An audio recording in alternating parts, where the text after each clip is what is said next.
Let's comment down dito sa katatapos na rally kahapon and ano ang pwedeng maging possible connection nito doon sa pagtanggal kay Kong Zaldico, no? Una, let's go back to the past. Ano ba ang nangyari noong unang panahon?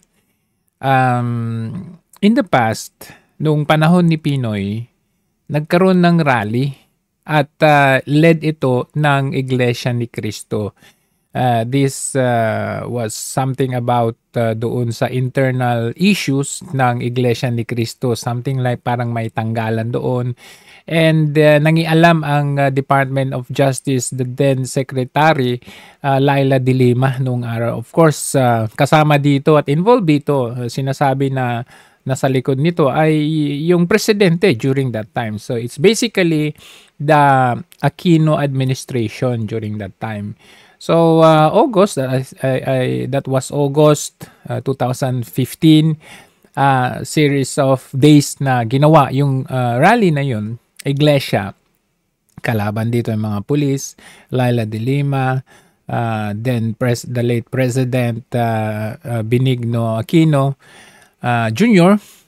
And sa huli, nagwagi ang Iglesia ni Cristo. Nag-give up din ang DOJ at ang Administrasyong Aquino. And to further go into that detail, isa sa sumuporta dito sa Iglesia ni Cristo ay yung presidente ngayon na si Bongbong Marcos. So parang sabi dapat sumunod tayo sa procedure or sa law, parang ganon. So for ex-Senator Laila de Lima, na para sabihin niya ngayon na wala raw epekto ang nangyaring rally na sobrang dami. I really couldn't imagine na mas madami ito doon sa nangyaring EDSA noong panahon ng tatay ni Marcos Jr. So for Laila de Lima to say na wala raw epekto dahil minority lang daw sila, parang ganon, parang nakalimutan niya yung nangyari nung panahon niya kung saan ang sigaw nga ng iglesia noong araw na yun hostesya. Hostesya. So alam mo yun, ang ibig pala, ang pinaparinggan nila doon ay si Laila de Lima na parang hostess. Okay? Hostess siya. So ano implication nun? Natalo siya, okay, natalo si Laila de Lima, Aquino administration ng Iglesia ni Cristo during that time. So, nagka-amnesia siya para sabihin niya na it doesn't affect daw yung continuation na para ipa-impeach si VP Sara. Nagkakamali siya doon. Kasi sabi ko nga, itong ginawang peace rally ng Iglesia na ito is just a prelude, is just the beginning of a possible war, okay? Internal war. We could say na war inside the Philippines, parang ganon. Kung hindi man war is talagang kaguluhan sa Pilipinas to the point na baka maulit yung history talaga. Kasi kung hindi makikinig ang gobyernong ito sa sigaw ng taong bayan, talagang pupunta tayo doon. Kung ito National Rally for Peace at hindi pinakinggan ang boses ng mga taong bayan, this one is the voice of the people. You cannot say na ito ay minority lamang ho. Kung hindi ito pakikinggan, baka hindi na ito National Rally for Peace. Baka kabaliktaran na ito, National Rally for War. Kasi unang-una, itong rally na ito is just sundot sa tagiliran o parang kinikiliti ang gobyerno dito. Walang sigaw dito na bumaba ang Pangulo. Kinikiliti ang Pangulo para magising at ayusin ang kanilang pamamalakad at pamumuno. So ngayon, to correlate that with Zaldico's expulsion or ousting of Zaldico, pwede nating sabihin na isa ito sa epekto nung rally. Okay? Kasi you could imagine, as mentioned by Vice President Sara Duterte, dalawa lang, okay? Ang pinaka-powerful sa Pilipinas, ang may hawak ng budget natin. Walang iba kundi si Speaker Martin Romualdez at saka si Congressman Zaldico. So, isa doon ang tinanggal. Alright? Kung makikita natin, yung pagtanggal kay Zaldico, regardless kung siya ay nag-resign o tinanggal, it doesn't really matter. But for me, ang epekto ng rally ay yung pagtanggal, okay? Pagtanggal kay Zaldico. Thinking, okay? They may be thinking na yung pagtanggal kay Zaldico, it can help ease out yung galit ng taong bayan. But of course, I could say na we can say na ito yung epekto ng peace rally na ito, yung pagtanggal kay Zaldico. Pero I believe ito po ay kulang pa. Kulang pa yung action ng gobyerno dito dahil sa akala siguro nila ay mapiplease na or huhupa na ang galit ng taong bayan sa pagtanggal dito kay Zaldico. Pero hindi pa rin ito sapat dahil ang tinanggal lang, isang sakripisyo lang, isang ulo lang, isang tao lang. Samantalang ang problema ng taong bayan natin ay napakalawak talaga. Kasi kung talaga hindi lang si Zaldico ang tatanggalin dyan, kundi dapat pati yung si Speaker Martin Romualdez dapat tanggalin. Hindi lang yung isa kasi nakita ninyo, na-observe ko nga every time na may issue, ang pinapadala nila parang berdugo, si Sandro Marcos, si Representative Sandro Marcos. As you can see, nakita ninyo, siya yung nag-motion na evacate or bakantihan yung position nitong si Zaldico. Maalala ninyo nung time na okay pa, bati-bati pa ang Marcos at Duterte? 'Di ba si Sandro Marcos din ang nag-motion na terminate na yung budget deliberation sa budget ng Vice President Sara Duterte during that time. I think that was 2023. 2022, talking about the 2023 GAA or budget. 'Di ba during that time gusto ng mga nila convicted Franz Castro na pag-usapan pa at imbestigahan pa yung confidential fund ni VP Sara during that time. And biglang pumasok itong si Sandro Marcos, tinerminate niya kaagad, okay, yung budget deliberation ni VP Sara, which means pumapabor siya kay Sara Duterte during that time nung bati-bati pa sila. Pero as you go on, yung series of happenings, yung mga issues na controversials na ganyan, every time na may issue, ang pinapadala nila nagmo-motion or gumagawa ng isang, alam mo yun, yung parang ganyan, motion to dismiss, motion to terminate, motion to vacate or whatever, si Sandro Marcos ang pinapadala. Sino ba si Sandro Marcos? Anak siya ng presidente. So, kung titignan natin, connected ito May epekto yung nangyayari or yung ginagawa or sinasaboses ng taong bayan. Hindi po natin pwedeng maliitin. Kaya nga sinasabi ko, itong si President Marcos Bangag Jr. ay talagang takot. No? Natakot, nagimbal sila at nababahala na sila sa boses ng taong bayan. Kaya akala nila ang pagtanggal dito kay Zaldico na ito ay enough to pacify the people, ay nagkakamali po sila. Bakit ko sinasabi na natakot pala si Marcos? Mismo witness siya. Isa siya sa mga naka-witness na naging successful ang Iglesia ni Cristo sa kanilang rally. Doon sa nangyari noong 2015 kay Leila de Lima. In fact, sabi ko nga, siya ay isang supporter ng INC. Sinusuportahan niya ang rally na yun ng INC laban kay Leila de Lima and yung late President Noynoy Pinoy Aquino. So, kung titignan natin yung trend, yung trend ng rally ng Iglesia ni Cristo nung panahon ni Pinoy.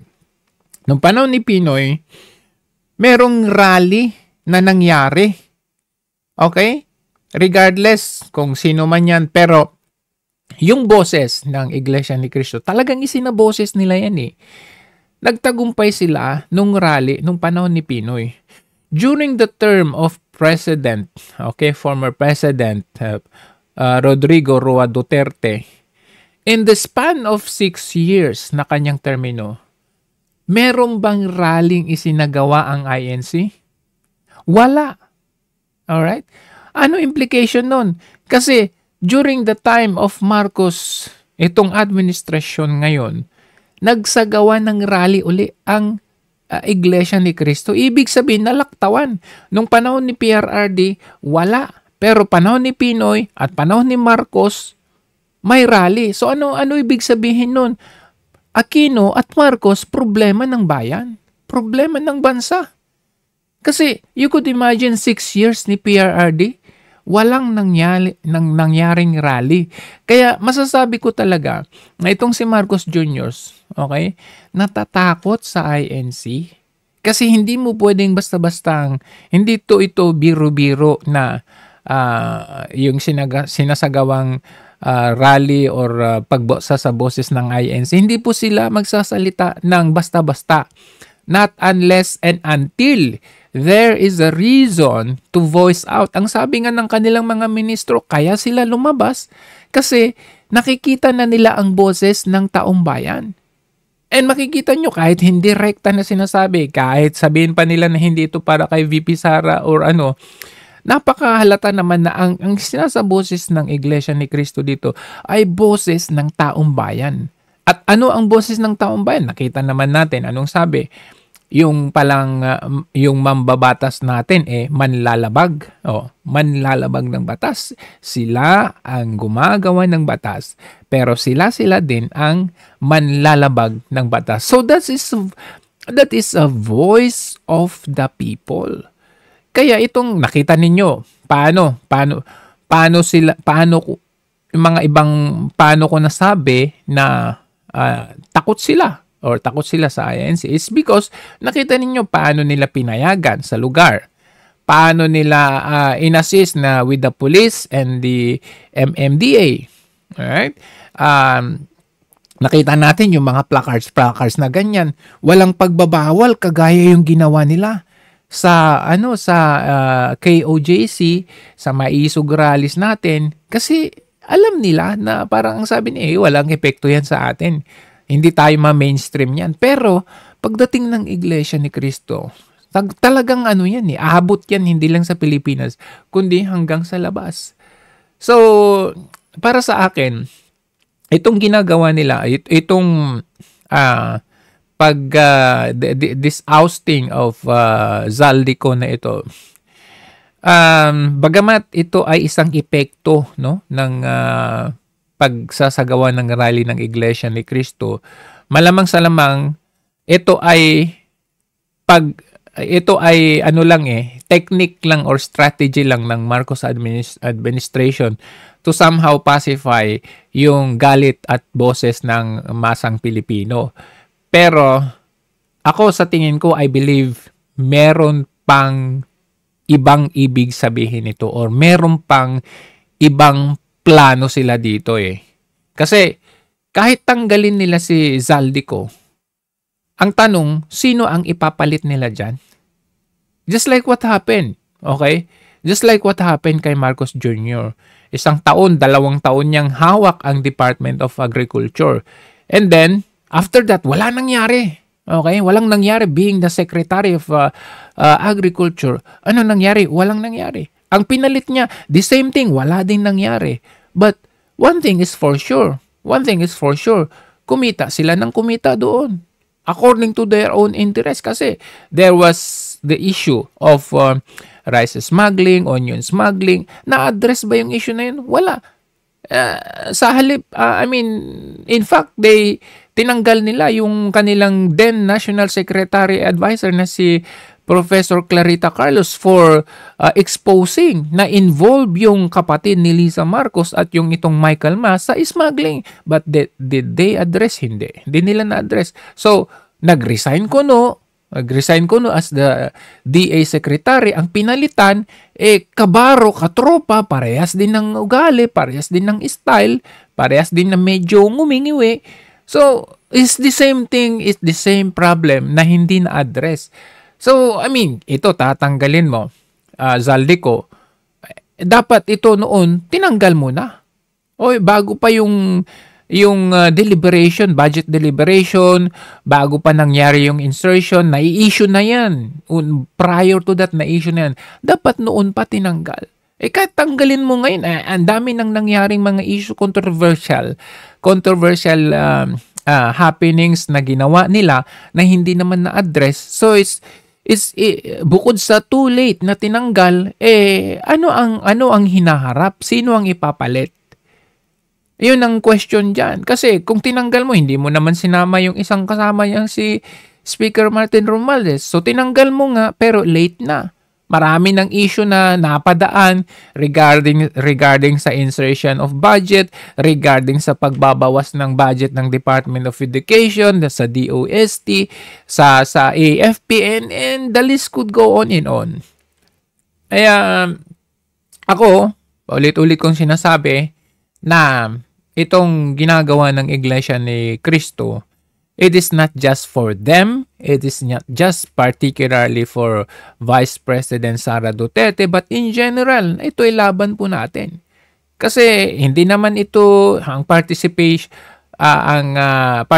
naman dito, hindi lang naman Iglesia ni Cristo. There were others na from other religion, from other groups naman na sumali naman din dito sa Iglesia ni Cristo. May mga politiko ding sumali, just like si Senator Bato, Senator Robin Padilla, pumunta rin sila dyan. And then yung mga vloggers natin.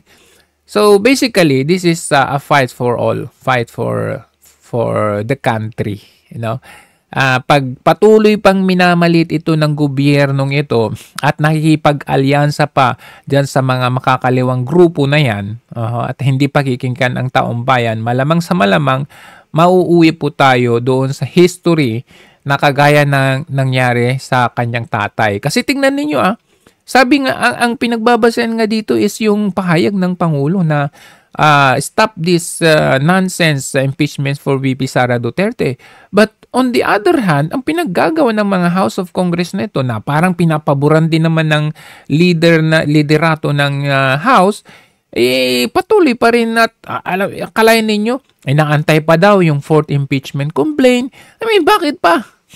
Kung nirerespeto ninyo ang sinasabi ng presidente, hindi na ninyo antayin yan. Kumbaga, scrap nyo lahat yan. Tapon nyo lahat yung mga yan. Pero sa halip, andyan pa kuno yung inaantay pa daw, yung fourth impeachment complaint, parang ganun. So, lumalabas dito, no?